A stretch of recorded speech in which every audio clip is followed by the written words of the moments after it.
Welcome to the Speak Her podcast with your host, Camille Essick, the podcast where innovators and creators connect. Let's get started. Hey everybody, welcome back. This is Camille Essick. I am host of the Speaker Podcast. This is the podcast where innovators and creators connect. Be sure to hit that notification bell and subscribe. Follow us on Facebook at the Speaker Podcast and on YouTube at Camille Essick Official.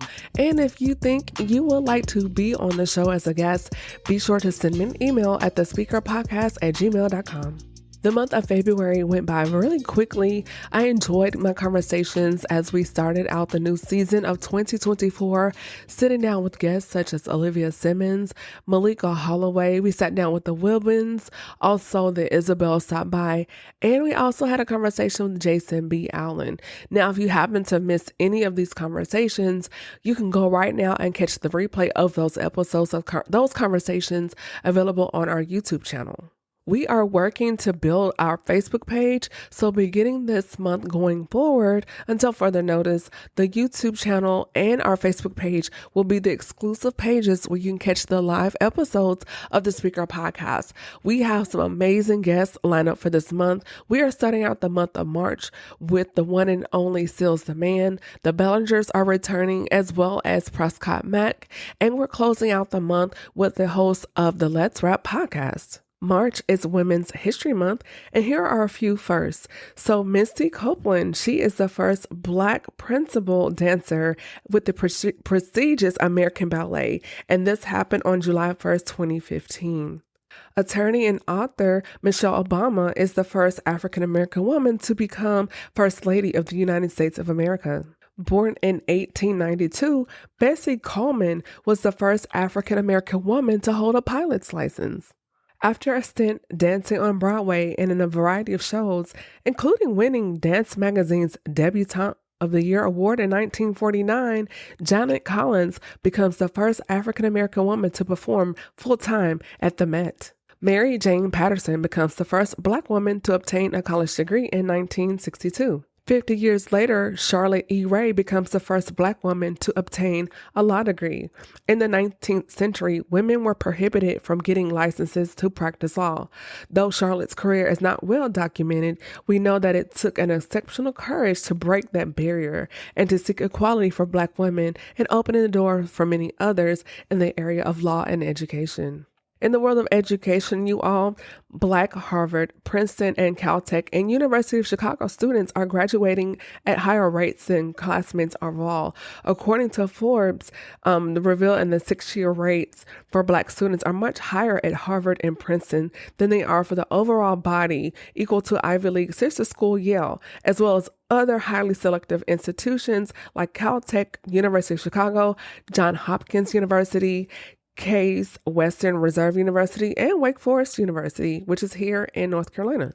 The studies revealed that at Harvard, it's 98% for undergrads overall and 99% for Black collegians. It's also 99% for Black students at Princeton compared to 97% of those with bachelor degree seekers overall. Additionally, 98% of Yale students graduate within 6 years, the same exact amount of rate for Black Yalees. You can read more at Forbes.com. Coming in from the American press, San Francisco apologizes to Black residents for decades of racist policies. San Francisco is just another major U.S. city, including Boston, in issuing an apology. 9 states have formally apologized for slavery after this resolution. They are stating here, according from the American press, supervisors in San Francisco formally apologized on Tuesday to African Americans and their descendants for the city's role in perpetrating racism and discrimination, with several stating this was just the start of reparations for Black Americans and not the end. The vote was unanimous, with all 11 board members signing on as sponsors of the resolution. For more, go to NBCnews/NBCBLK.com. Now, if you are a graduate from an HBCU, you may want to hear this. The lawmaker behind the bill to close 3 universities, he says it has a slim chance of passing, but this bill is on the books and listed for passing or attempt to vote and pass. So in details, according to Mississippi Today, a lawmaker behind a controversial bill to close 3 public universities in Mississippi says it's a chance of it becoming law or slim in this session. Now, Senator John Polk, Republican of Hattiesburg, told Mississippi Today he just wanted to start a conversation when he filed Senate Bill 2726, which could require the governing board of Mississippi's 8 public universities to shutter 3 by 2028. Interestingly enough, he continued to say to start this conversation, which he did, social media has been in a flurry over the weekend after the bill dropped. On Wednesday, a petition formed or showed up online posing the bill gained more than 7,500 signatures. A local news serving Columbus, the northwestern city home of Mississippi University for Women, published an op-ed warning that the bill would devastate the local economy. So it's very interesting to see where this will go. And this would also impact local HBCUs. So stay tuned. Let's keep our ear to the ground and see if this bill will indeed pass. Now, if you're a fan of college basketball, today is March 1st, which means it's also March Madness. And guess what, y'all? The brackets are out.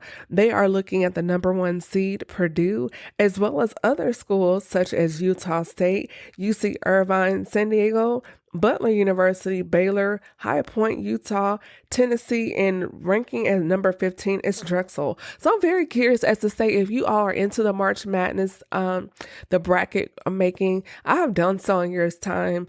My brackets usually come pretty close, but of course I usually get busted around the Sweet 16. So I think it'll be very interested to see what happens. Now on the ladies' end, I am looking to see what happens with LSU and Tennessee. Yeah, I'm from Nashville, and that's a big rival for us. But I do love the Bayou Barbie. I love her. I think she's so dope. If you haven't heard of her, you may have. Angel Reese is definitely one to watch, and she's become my favorite collegiate female player in the last couple of years, just because I love her passion for the game and what she's bringing to the court. So I'm rooting for LSU because I'm rooting for the Bayou Barbie, also known as Angel Reese. And yeah, I think it's going to be a really good season. So let me know what you think about this year's NCAA tournament on the men's and on the ladies' side. And let me know if you're doing a bracket. You can do so by hitting me up on Instagram or tagging me in something. I'm Camille.Essick, or you can send me an email at thespeakerpodcast@gmail.com. And congratulations in advance to those that have made it this far. And I'm looking forward to see who makes it through to the Sweet 16, the Final Four. I think it's going to be amazing season. And now here's a look at the weather here in Charlotte today, guys. It is chilly. It is raining. We went from having nearly 70-degree weather picturesque the other day, and today, y'all, it is gloomy. It's raining. Right now we're high with winds at 46 miles per hour. It's supposed to rain throughout the day. We're looking at 100% chance of rain with an overall high of 50 degrees, and then tonight a low of 40. Saturday, a bit warmer, 64 degrees, still cloudy with a low of 47. And then on Sunday, here we go, guys, still cloudy, but the high for Sunday and Monday will be a high of 70 degrees, and lows each night respectively of 53 and 51 degrees. Now, if you're in the Atlanta area, seems like we're kind of having the same thing. Rainy there over the next 24 hours, high of 47, 100% chance of rain, low of 38. Sunday, let me go back. Saturday, a high of 64, low of 45, cloudy, and Sunday, high of 69, gloomy, low of 51. And on Monday, as we kick off the work week, high of 71 degrees and a low of 57. Now, if you're up in the DMV area, up in Baltimore, today is high cloudy with a high of 51, a low of 27. They are also looking at rain. Tomorrow, the rain continues at 90% with a high of 55, low of 39. And Sunday, sunny Sunday, high of 64, low of 41. Then over in Virginia Beach, today, again, also overcast, cloudy, high of 54, low of 32. Now they're getting the rain on tomorrow, which will be a high of 68, 90% chance of rain, low of 50. And Sunday, high of 59 degrees, cloudy with a low of 48. Down in Key West, it's always sunny and beautiful. Today it is sunny, mostly cloudy, but peaks of sun, high of 75 degrees, low of 73. Saturday, still same, partly cloudy, high of 76, low of 73. And on Sunday, partly sunny, high of 76, low of 74. Out to the Midwest and Chicago, it is cloudy with a high of 45 degrees, low of 31. Tomorrow, sunny but cool, high of 58, low of 34. And it's going to be brisk and breezy on Sunday with a high of 68 and a low of 44 degrees. Now over to my hometown, Nashville, Tennessee. It is cloudy, 50% chance of rain, high of 51, low of 39. Peaks of sun on tomorrow, which is Saturday, high of 64, low of 47. And Sunday, weather continues with a high of 71, low of 45. Now in Texas, over in Dallas, high is sunny today with a high of 69 degrees, low of 44. Now this is a switch. We're going to see a boom in temperatures in the Dallas area.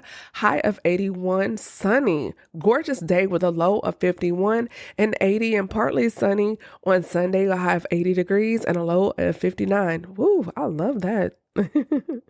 Off to the West Coast, it is raining up in San Francisco, and it's expected to rain throughout the day. 85% chance of rain, high of 57, low of 49. 75% chance of rain with a high of 51, low of 45. And 50% chance of rain on Sunday with a high of 53 degrees and a low of 50. And in Los Angeles, it is cloudy with a high of 62, 45% chance of rain with a low of 53. Saturday, a high of 49, 70% chance of rain, low of 51, and 61 degrees with a low of 47 on Sunday. Now, as they go into the work week there on the West Coast, expect sunny skies on Monday with a high of 63 and a low of 45. And this weather report has been brought to you by the Weather Channel. Hey, you. Yeah, you. You can't get enough of the Speak Her podcast? Hit that subscribe button. You'll be glad you did. Today in Atlanta, Georgia, pivotal arguments are underway in the effort to disqualify Fani Willis. The judge is hearing final arguments on whether the DA should be dismissed from the Trump Georgia Fulton County election subversion case. And you can catch those live updates on CNN.com and also watch them streaming on Atlanta News First and Peachtree TV. According to a report from CNN, they are reporting millennials stand to become the richest generation in history after $90 trillion in wealth transfer. Many millennials are currently grasping in the frustration of the long-held American dream, like home ownership, steady jobs, and the cost of affordable living. However, over the next 20 years, millennials are poised to inherit some $90 trillion. That's right, trillion with a T, of assets and become the richest generation in history, but only the ones who are already coming from affluent families, potentially deepening and widening the wealth in inequality or disparity. Now, between now and 2044 in the United States, the silent generation and the baby boomers are expected to hand over the reins of their significant wealth to millennials, according to the Wealth Report, a periodic report from global property consultant Knight Frank. Whether you're millennial on the end of receiving that wealth transfer or from a large lottery, ultimately this wealth shift is a result of inheritance from other generations, largely involving property and other assets. So I would like to know what you all think about this transfer that's about to happen, because as we're seeing more and more boomers pass away, that generational wealth, it compounds interest. And you also have to look at inflation, which means with the families that may not come from affluent ownership of wealth, property, and assets, it's only going to deepen or widen the disparity of wealth in this nation and what that looks like for certain communities. So I would love to hear your thoughts on that. Send me an email at thespeakerpodcast@gmail.com. Oh, that's very interesting. Before I wrap things up here and we get into the weekend as the weekend is officially underway, I want to remind you all that positivity is not just a mindset. It's a superpower. And we live in such a world where there's a lot of negativity and you have to choose. I would like you to choose a light that shines throughout that darkness. And we can do that by focusing on what's good so we can create a rippling effect that spreads joy, love, and encouragement. So today, you all, I invite you to embrace the power of being intentionally positive. You never know what others are going through. So be able to do so. In order to do so, please share your own uplifting stories or moments. You can go on my pages and use the hashtag positivity matters and also inspire others to see the brighter side of life. And let's make kindness go viral. And I'm so excited, you all. We have finished another month of the Speaker Podcast. February went by. We had some great conversation. I have some amazing guests lined up for y'all this month. We're kicking things off with Seals the Man. If you have not followed him, he's a great guy. He has great content. He's there on YouTube. You can follow him there on YouTube at Seals the Man. He's joining us on Thursday on March the 7th, and that will be at 8 p.m. Eastern Standard Time. The following week on the 14th, the Bellingers are back. Pastor Abraham and Lady Ty are going to sit down with me, and this will be another continuation of our previous conversation. So I guess it's part 3. That will be on the 14th at 8 o'clock. On the 21st, I'm sitting down with Prescott Mack, and then we're going to wrap up the month and continue our conversation with the gentlemen of the Let's Rap podcast. Now, if you have not followed them, this is a great platform as well for men that are married or looking to be married, and they cover topics from the man's perspective on love and relationships. So I'm pretty sure that's a conversation you do not want to miss, and that will be on March 28th at Eastern Standard Time. They will be on our Facebook page at the Speaker Podcast and our YouTube channel at Camille Essick Official. Thank you all for tuning in. We're about 1,000 or so downloads away from hitting our first major milestone. First major milestone of 10,000 downloads of the Speaker Podcast. So thank you to everyone that's been subscribing, supporting, sharing, commenting, liking, sharing. I really, really appreciate it. And I could not do this without you. Let's go ahead and share if you have not done so. Subscribe is free. We have great content coming up, you all, and let's do this together. So thank you again. This is Camille Essick. I am the host of the Speaker Podcast, the podcast where innovators and critics connect. See you on the next one. Bye. Thank you for tuning in to another episode of the Speak Her Podcast. Be sure to follow Camille on Instagram at camille.essick, Facebook at the Speak Her Podcast, or www.camilleessick.com.